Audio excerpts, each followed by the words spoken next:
Conversamos esta noche con el senador del Partido Socialista, José Miguel Insulza. Senador, muchas gracias por acompañarnos esta noche. Muy buenas noches, ¿cómo están? Partamos con el tema del día, ¿no? ¿Cómo evalúa usted, como ex canciller, como ex ministro de Estado, todo lo que ha pasado en la Cancillería? Bueno, mire, es muy lamentable porque la Cancillería es siempre una institución bastante como casi solemne, si se quiere, en algunos aspectos. Y ciertamente estas cosas la afectan más que si pasaran en otros ministerios, ¿no? Francamente. Ahora, estas prácticas son comunes, grabar las conversaciones. No es que, mire, yo no sabía nunca de conversaciones tan por así decirlo, con un número pequeño de personas que se graben, ¿no? Me parece muy raro. O sea, naturalmente hay cosas, por ejemplo, nosotros tenemos habitualmente reuniones de exministros con el canciller, y eso no se graba jamás, y eso somos como 10 o 12. Entonces es extraño que realmente en este caso una conversación que al parecer era más bien coloquial, era casi una cosa coyuntural, ¿qué hacemos con lo que ha dicho el embajador? Que haya sido grabada, ciertamente es extraño y es bueno clarificarlo, por eso hay un sumario en marcha en este momento.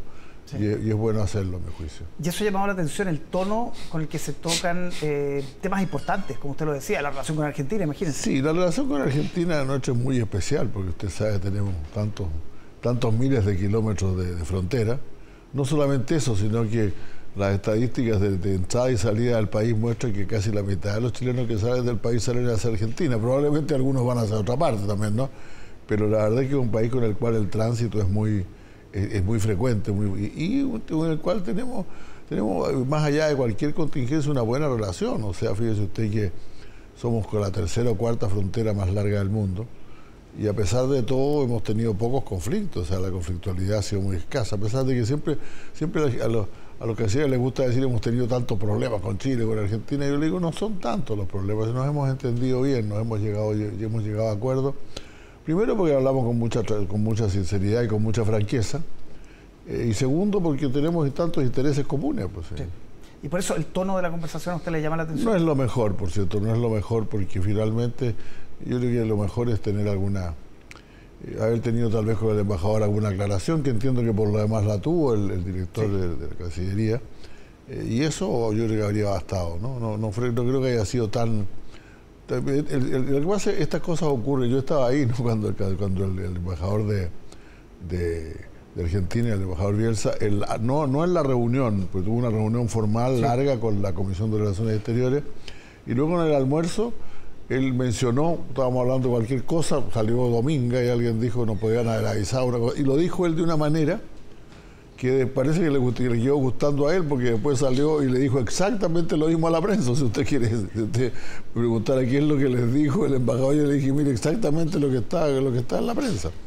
Y claro, yo creo que es un error de su parte, porque nosotros no teníamos por qué avisarle nada si hay una reunión de un consejo. Pues usted puede decir, mire, el presidente ha decidido tal cosa o el ministro ha decidido tal cosa, pero decirle, mire, decirle que es muy probable que el Consejo apruebe, no, nosotros no podemos partir de esa base, no podemos referirnos a eso, entonces no había mucho que informarle.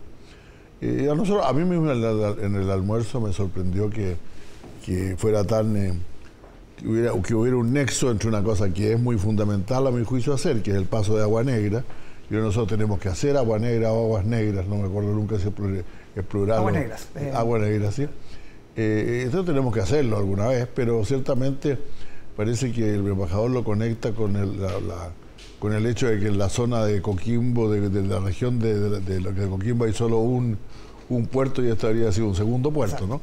Ahora, pero me pareció que es legítimo que la gente se interese en eso, pero no es bueno quejarse de no haber sido avisado cuando no había ninguna forma que se le pudiera avisar nada. Absolutamente. Ahora, la canciller Urrejola dice que no va a renunciar. ¿Puede seguir al mando de las relaciones internacionales con todo este conflicto interno y externo? Yo no creo que la evaluación de una persona en su cargo se pueda efectuar sobre un solo hecho, ¿no? Pero eso es una decisión presidencial, y ella lo dijo por lo demás muy claramente. El presidente evalúa y ella va a aceptar siempre sus evaluaciones como corresponde, pero yo creo que realmente no. Este ha sido un incidente grato, por cierto, muy visible, pero no creo que sea algo que marque la política exterior de Chile, ¿no? pero se suman varios elementos. Han habido otros problemas, sí. Lo de John Kerry. Sí, ahora va a ser lo siguiente, que distingamos. O sea, probablemente usted razón, los profesionales tenemos de las relaciones exteriores internacionales tenemos que saber exactamente cada cosa. Y ahora, que el presidente de pronto se equivoque, mire, a mí se me equivocaron el presidente alguna vez también, pues. Si el presidente no es un experto, entonces probablemente tiene que tener un buen briefing.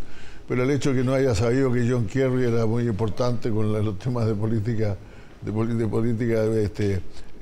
ambiental, no es algo que realmente sea un error demasiado grave de un presidente. Yo mismo muchas veces confundí un embajador de un país con un embajador de otro país, cosas por el estilo, esas cosas pueden pasar. No pasa nada. Pero ciertamente tendría que estar el presidente bien preparado para lo que va a hacer y evidentemente esa vez no lo estaba, ¿no? ¿Podría apurar el cambio de gabinete que quedó dando vueltas, ¿no? Después de la fallida acusación contra el ministro Jackson? Yo creo que es muy posible, hoy día después del éxito que el gobierno tuvo con los juicios a la ministra anterior, a Marcela Ríos, ¿no? Creo que eso ya se aminora un poco. El presidente está evaluando su gabinete, evidentemente, como corresponde hacerlo. Y yo siempre digo que una de las cosas que determinan el éxito o el fracaso de un gobierno es la calidad del oficio de los y las colaboradores que nombra, ¿no? Entonces eso tiene la obligación de hacerlo, pero yo no le daría un consejo. El otro día, además, yo creo que los problemas que han surgido entre las coaliciones, por ejemplo, tienen más que ver con los nombramientos regionales y sectoriales, ¿no? No tienen que ver con el gabinete mismo. No creo que haya nadie, y en eso creo que me parece importante corregir algo que aparecí diciendo, como que yo era partidario de un cambio de gabinete. No, yo soy partidario de revisar temas de distribución de personal, pero sobre todo apuntando a lo regional y a lo sectorial, ¿no? Y a las subsecretarías, porque hay un desbalance. También hay un tema de desequilibrio en las subsecretarías, pero fíjese que yo los subsecretarios que he visto, los que yo he visto en acción, ¿sí?, se entienden. O sea, por ejemplo, si uno mira la subsecretaria de Hacienda, que entiendo que es del PC, ¿no? Se entiende muy bien con el ministro Marcel, por ejemplo, eso ocurre. En general, el entendimiento entre los ministros económicos y la ministra del Trabajo también es excelente. Entonces, no hay tanto de esos problemas, ¿no? Y se ha rumoreado mucho sobre el tema de la Cancillería y los dos subsecretarios, ¿no? Bueno, pero mira, los dos subsecretarios son profesionales y además el director económico, el subsecretario económico que antes se llamaba director económico, sí, de la Cancillería, siempre ha tenido un rol más bien propio, ¿no?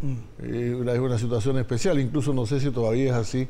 Lo nombraba antes era nombrado por el canciller, pero era ratificado, pero tenía que firmarlo también el ministro de Hacienda, ¿no? Sí, no sé si todavía eso existe. Pero si le entiendo bien, ¿usted siente que no es tan necesario un cambio de gabinete? No, yo creo que el presidente decide los cambios de gabinete. Ahora, yo pienso que ciertamente algunos ajustes podría hacer, efectivamente. Hay ministerios en los cuales hay más dificultades, no sé ni siquiera los que hemos estado hablando hoy día. ¿Dónde veo dificultades usted? Mire, es que no, yo no quiero entrar en eso, pero realmente el presidente, yo creo que a esta altura tiene una agenda bastante definida. Y los grandes temas están, por cierto, no solamente en los temas políticos de las reformas legales, en lo económico, están también en algunos sectores, como por ejemplo la educación o la salud, ¿no? Donde hemos enfrentado dificultades, y ahí también ahí se han hecho algunos ajustes en los equipos. Eso es lo que tiene que revisar el presidente. Yo siempre digo que el periodo más solitario del presidente es cuando elige gabinete, ¿cuánto, ¿no? tiene que definir ahí? Ahora, aquí hay formas de hacerlo. El presidente Lagos, por ejemplo, lo hacía con su ministro del Interior. El presidente Frey lo hacía con su comité político, son los que me tocaron a mí. Pero finalmente el que toma las decisiones es él.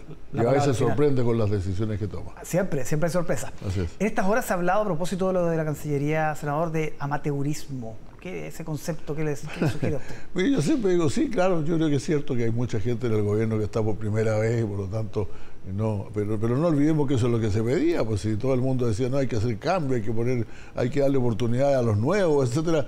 Entonces, si los nuevos se equivocan, bueno, eso era de esperar. O sea, hay gente con mucha experiencia que ciertamente podría estar en el gobierno, pero la opción, claro, fue por un cambio incluso generacional. Pero le sumamos, por ejemplo, lo de los indultos, y hay quienes dicen es un gobierno de ensayo y error. Bueno, es que el problema de los indultos, yo todavía no termino de elucidarlo, porque fíjese usted que hace unos 8 meses atrás, no voy a exagerar, pero cuando comenzó el gobierno, como que el 70% de la gente era favorable a algún tipo de indulto, pues. Y cuando se hablaba de la Araucanía, incluso se decía que más gente todavía era partidaria de indulto, y de pronto eso cambió radicalmente. Hay que entender eso también. El clima político del país puede haber cambiado mucho más todavía que lo que puede cambiar el gobierno, ¿no? A propósito de errores, ¿fue un error lo del presidente respecto al Perú, que hoy día tuvo una dura réplica de la Cancillería peruana? Mire, yo voy a decir, yo creo que nosotros tenemos siempre que tener mucho cuidado, ya hablamos de Argentina, cuando uno trata con los vecinos, ¿no? O sea, hay otros presidentes, hay algunos presidentes que emiten opiniones sobre lo que pasa en otros países, y eso es bastante más frecuente ahora que antes, ¿no? Pero los vecinos siempre son un caso bastante especial, ¿no? ¿Se equivocó? No digo que sea. Yo creo que el presidente es una persona que siente tiene una gran, por así decirlo, aprecia muy sustantivamente los problemas de derechos humanos y siempre tiene comentarios sobre esto, ¿no? Y como en este caso haya hechos de mucha violencia y ha muerto mucha gente, eso es natural que eso provoque en alguna reacción. Sí. Ahora también es cierto que están aquí involucrados sectores de la población peruana que tienen alguna cierta tradición de violencia. No podía esperarse que esto fuera completamente pacífico. Pero sin duda la muerte de cerca de 50 personas es una cosa que afecta, ¿no? Y repito, ahora siempre hay que tener mucho cuidado en eso cuando es un país vecino, pero a mí no me asombra el presidente se haya pronunciado. En otro tema, este fin de semana el PS tiene que decidir qué hacer, ¿no? Respecto a las listas. Hoy día la presidenta de su partido, de alguna manera, era, yo creo, un poco pesimista al decir, nosotros queremos ir en una lista que vaya de la ADC hasta el Partido Comunista. Si eso no resulta, ya va a depender de otros partidos. ¿Usted desdramatiza la posibilidad de que sean dos listas? Yo creo que eso es muy posible, que no haya espacio para una sola lista. Lo que sí creo que nosotros, lo que nos convendría sería, que toda la alianza del gobierno esté en la misma lista, pero yo quiero dejar bien en claro que si se trata de dos listas, no es el momento en que nosotros nos vayamos a cambiar de nuestro pacto, pues. Nosotros somos socialismo democrático, hemos trabajado con esos partidos y no creo que podamos de la noche a la mañana cambiar de pacto. ¿Irse con la prueba de dignidad, por ejemplo? Eso sería muy difícil, Ya tuvimos una mala experiencia cuando usted recordará, cuando no hubo acuerdo en la cosa parlamentaria, en el tema presidencial, pero finalmente nosotros dijimos, si no vamos todos en la primaria, no vamos a ir a la primaria. Exacto. Así que... ¿Y los efectos de ir en dos listas? ¿Sería muy dramático? Bueno, los efectos de ir, mire, yo pienso, esto es lo que yo pienso, puedo estar equivocado.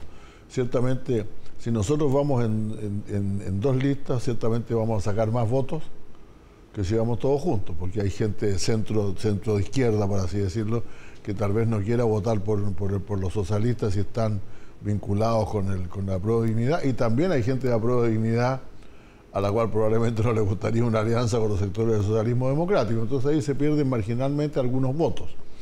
Pero eso se compensaría con el hecho de que probablemente sacaríamos más convencionales yendo juntos que yendo separados, ¿no?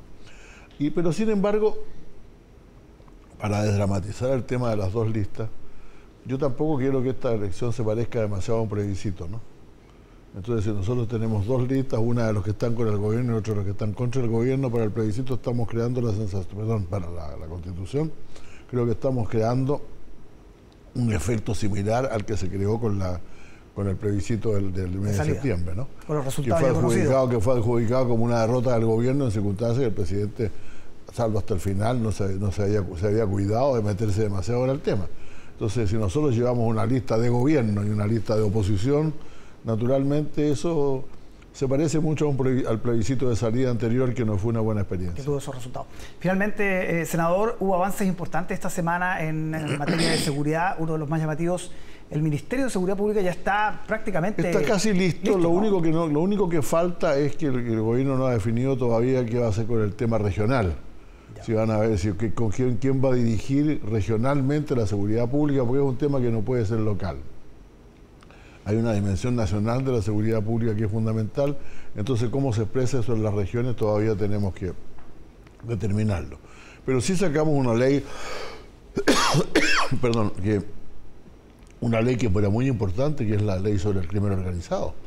Todo el mundo ha hablado tanto del crimen organizado y la verdad es que sacamos un acuerdo en el Senado, todavía tenía que ser en la Cámara, la ley venía de la Cámara, pero la modificamos mucho en el Senado y tiene que volver a la Cámara ahora, que primero define muy claramente lo que estamos hablando cuando hablamos de asociaciones criminales y asociaciones delictivas. En segundo lugar, se centra mucho en el dinero, en la ganancia de los criminales, del crimen organizado para tratar de destruir todas sus bases económicas. Fija además nuevos métodos a través de los cuales se puede perseguir el crimen organizado. Esa es una ley bastante completa y también con protección a las víctimas y a los testigos, ¿no? Así que yo creo que ese es un gran avance. Ciertamente también es un gran avance el acuerdo de hoy de la infraestructura crítica, incluyendo la posibilidad de que la fuerza, de que el ejército de tierra se haga cargo de la frontera terrestre, ¿no? Que yo creo que es un tema por el cual yo he abogado mucho. Entonces creo que efectivamente han sido cosas importantes esta semana. Dicho sea de paso, hoy día aprobamos un pequeño proyecto sobre el robo de alambres eléctricos, ¿no? Que es una plaga en este momento, sí, en el sur en el norte del país sobre todo, y esperamos eso sí tiene que pasar a la sala todavía en el mes de marzo. Vamos a quedar atentos a todos esos proyectos. Senador Insulza, muchísimas gracias por acompañarnos esta noche. Que esté muy bien, muy buenas noches. Nosotros vamos a continuar con otras noticias aquí en Tele 13 Noche, porque el fiscal nacional se opuso a la decisión de la Corte Suprema de acoger la extradición de Satanás, uno de los sicarios, recordarán ustedes, más peligrosos del llamado Tren de Aragua y que está detenido en nuestro país desde marzo de este año. Además, se informó que otros 18 extranjeros pertenecientes a esta banda fueron detenidos y formalizados por tráfico de drogas.